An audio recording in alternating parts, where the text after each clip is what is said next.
రోజుల నుంచి కూడా కొనుగోలు కేంద్రాల్లో తూకం వేయడంటూ కర్షకులు రాస్తారోకో చేపట్టారు. కాంటాలు వేయక, లారీలు రాక, సరుకులు మరి కళ్ళల్లో ఉండిపోతున్నాయంటూ కూడా ఆగ్రహం వ్యక్తం చేస్తున్నారు. ఇట్లా యావత్ తెలంగాణ వ్యాప్తంగా ఎక్కడెక్కడైతే వరి ధాన్యం ఎక్కువగా పండుతుందో అక్కడ ప్రతి ఒక్కరి ఇబ్బంది ఇది. అండ్ వరితో పాటు మొక్కజొన్న రైతులది కూడా అదే పరిస్థితి. కొనుగోలులో జాప్యంతో మార్కెట్ ఫేడ్ కేంద్రాల వద్ద వందల సంఖ్యలో ట్రాక్టర్లు బాలు తీరుతూ ఉన్నాయి. మహబూబాబాద్ కావచ్చు, మహబూబాబాద్లోని తొర్రూరు ప్రాథమిక వ్యవసాయ సహకార కేంద్రం వద్ద మొక్కజొన్న లోడులో ట్రాక్టర్లు వరుసగట్టినాయి. 6 కాలం కష్టపడి పండించిన పంటను అమ్మకానికి తెచ్చిన రైతులు రోడ్లపై రాత్రి పగలు తేడా లేకుండా పడిగాపులు కాస్తూ ఉన్నారు. ఇక మెదక్ జిల్లా శివంపేట మండలం చెన్నాపూరు, చిన్నగొడ్డి ముక్కల కొనుగోలు కేంద్రాలని ఇక సందర్శించినటువంటి నర్సాపూర్ ఎమ్మెల్యే సునీతారెడ్డికి సంబంధించి కూడా అధికారులు తీవ్రమైనటువంటి ఆగ్రహం వ్యక్తం చేస్తున్నారు. తరుగు తేమ పేరుతో రైతుల కష్టాన్ని నిండా దోస్తున్నారంటూ కూడా ఇటు ఆగ్రహం వ్యక్తం చేస్తున్నటువంటి పరిస్థితి. మరోవైపు వడ్లు అమ్ముకుందామని కొనుగోలు కేంద్రానికి వచ్చిన ఓ రైతు గుండెపోటుకు గురై మృతి చెందాడు. వరంగల్ జిల్లాకు సంబంధించిన నెక్కొండ మండలం అలకానిపేటకు చెందినటువంటి వెంకటేశ్వర్లు 3 రోజుల క్రితం ధాన్యాన్ని కొనుగోలు కేంద్రానికి తీసుకొచ్చారు. ఉదయం సాయంత్రం వడ్లను నేర్పుతున్నారు. పైగా 2 రోజుల క్రితమే తనకు ఛాతీలో నొప్పిగా ఉందని తన భార్యకు చెప్పారు. అయితే ధాన్యం తూకం పూర్తయిన మరుక్షణం ఆసుపత్రికి వెళ్దామని ఆమెతో అన్నారు. ఈ నేపథ్యంలో ఆదివారం ఉదయం కొనుగోలు కేంద్రానికి చేరుకున్నారు. వడ్లను నేర్పుతుండగా గుండెపోటుకు గురై అక్కడికక్కడే కుప్పకూలారు. గమనించిన తోటి రైతన్నలు స్థానిక ఆర్ఎంపీకి తెలియజేయగా ఆయన వచ్చి సిపిఆర్ చేశారు. అనంతరం ఆయన ఆలస్యం కావడంతో ఇక చనిపోయినటువంటి పరిస్థితి మనకు అనిపించింది. సో రీసెంట్గా ధాన్యం కాంట వేయడం లేదంటూ ఓ రైతు తీవ్ర ఆవేదనకు గురయ్యాడు. తన పిల్లలు పాఠశాల ఫీజులకు పెట్టుబడులకు డబ్బులు లేవని మనోవేదనకు గురయ్యాడు. సో తీవ్రమైనటువంటి మనస్తాపంతో తాను పండించిన ధాన్యం రాశిపై తన ఒంటిపై డీజిల్ పోసుకొని ఈ ఘటన జనగామ జిల్లా లింగాల గణపూర్ మండలం ఏనవబావిలో ఆదివారం జరిగింది. సో వివరాలకు వెళ్తే గ్రామానికి చెందిన రైతు పొన్నం తిరుమలేష్ తాను పండించిన ధాన్యాన్ని ఏప్రిల్ 8వ తారీఖున కల్లంలోని కొనుగోలు కేంద్రంలో పోశారు. అయితే కల్లం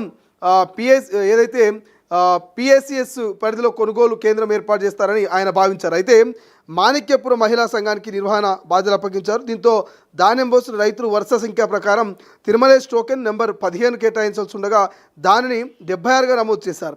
మాణిక్యపురం, సిరిపురం రైతులు ధాన్యాన్ని తూకం వేశారు. గట్టిగా నిలదీయడంతో తిరుమలేష్కు శనివారం గొన్ని బ్యాగులు అందజేశారు. సో అయితే ఆదివారం కూడా తూకం వేయడానికి హమాలీలు రాలేదు. దీంతో ఆయన మనస్తాపానికి గురై ధాన్యం రాశిపై డీజిల్ పోయడంతో పాటు తనపైన కూడా పోసుకొని మరి ఆత్మహత్య చేసుకునే ప్రయత్నం చేశారు. సో రైతుల అతని వారించి సముదాయించే ప్రయత్నం చేశారు.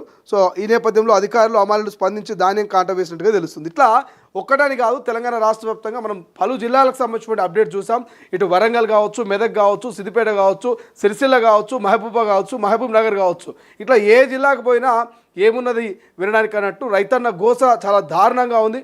ఒక్కో రైతుది ఒక్కో రకమైనటువంటి ఆవేదన, ఆయన యొక్క కన్నీటి ప్రస్తుతం మనకు కనిపిస్తుంది. ఒక్కో రైతు మరి అమ్మినటువంటి ఏదైతే కొనుగోలు సెంటర్కి తీసుకొచ్చిన ధాన్యం అమ్మితే వచ్చే డబ్బులతో మరి సౌకర్యకి అప్పు తీర్చాలని ఒక రైతు, లేదు ధాన్యం అమ్మితే వచ్చే డబ్బులతో పిల్లల ఫీజులు కొనాలని ఇంకో రైతు, ధాన్యం అమ్మితే వచ్చేటువంటి డబ్బులతో ఏదో మరి కుటుంబంలో కొన్ని నిత్యావసర సరుకులు తెచ్చుకోవాలని ఇంకో రైతు. ఇట్లా ఒక్కొక్క రైతుది ఒక్కో రకమైనటువంటి మరి స్టోరీ ఉంది. వాళ్ళకి సంబంధించినటువంటి బ్యాక్గ్రౌండ్లో చాలా కష్టాలు ఉన్నటువంటి పరిస్థితి. సో అటువంటి రైతు ప్రస్తుతం పండించిన పంటను మార్కెట్లోకి తీసుకొచ్చాడు. మార్కెట్లో మరి ఈ పంట కనుక రాష్ట్ర ప్రభుత్వం కొనుగోలు చేస్తే వాళ్ళకి డబ్బులు వస్తే ఆ డబ్బులతో వాళ్ళ అప్పులు కట్టుకోవడమో, వాళ్ళ భార్య పిల్లలను మంచి చెడులు చూసుకోవడమో జరుగుతుంది. కానీ ఇక్కడ ఇటు ప్రభుత్వం నిర్లక్ష్యం కనబడుతూ ఉన్నది. మరోవైపు అకాల వర్షాలు, ప్రభుత్వ నిర్లక్ష్యానికి తోడు అకాల వర్షాలతోటి రైతన్నను నిండా ముంచేస్తూ ఉంది. ఇటు వర్షాలు, ఇటు రాష్ట్ర ప్రభుత్వం నిండా ముంచుతోంది. ఒక్కసారిగా కొనుగోలు సెంటర్లో మరి సంచుల్లో నింపినటువంటి ధాన్యం కావచ్చు, లేకపోతే ఎండబెట్టడానికి పెట్టినటువంటి ధాన్యం కుప్పలు కావచ్చు, అకాల వర్షాలతోటి తడిసి ముద్దయి మొలకెత్తుతున్నటువంటి సిచ్యువేషను. సో ఈ రాష్ట్ర ప్రభుత్వం మమ్మల్ని ఆదుకోవాలి, మా కష్టాలను తీర్చాలి, రైతే రాజు అనేటువంటి వాళ్ళు ఒక్కసారి ఈ రైతు వైపు చూడాలంటూ కూడా వాళ్ళ ఆవేదన వ్యక్తం చేస్తున్నటువంటి పరిస్థితి మనకు కనిపిస్తుంది. రైట్ నౌ చూద్దాం రాష్ట్ర ప్రభుత్వం రైతన్నల కన్నీళ్లను ఎలా తురుస్తుంది, రైతన్నల గోసల్ని మరి ఎలా ఆదరిస్తుంది, వాళ్ళకి ఎటువంటి భరోసానిస్తుంది అనేది చూడాల్సిన అవసరం ఉంది. బట్ ఏదేమైనప్పటికీ రైతుల సమస్యలు మాత్రం తీరట్లేదు. రైతన్నలు కొనుగోలు సెంటర్లు, ఐకేపీ సెంటర్ల దగ్గర మాత్రం రోజులు తరబడి రాత్రి పగలు తేడా లేకుండా పడిగాపులు కాస్తూ తాము పండించిన ధాన్యాన్ని అమ్ముకోవాలంటూ సొమ్ము చేసుకోవాలనేటువంటి ఆలోచనలో వాళ్ళు ఉన్నారు. బట్ వాళ్ళు పండించిన పంటను కొనట్లేదు.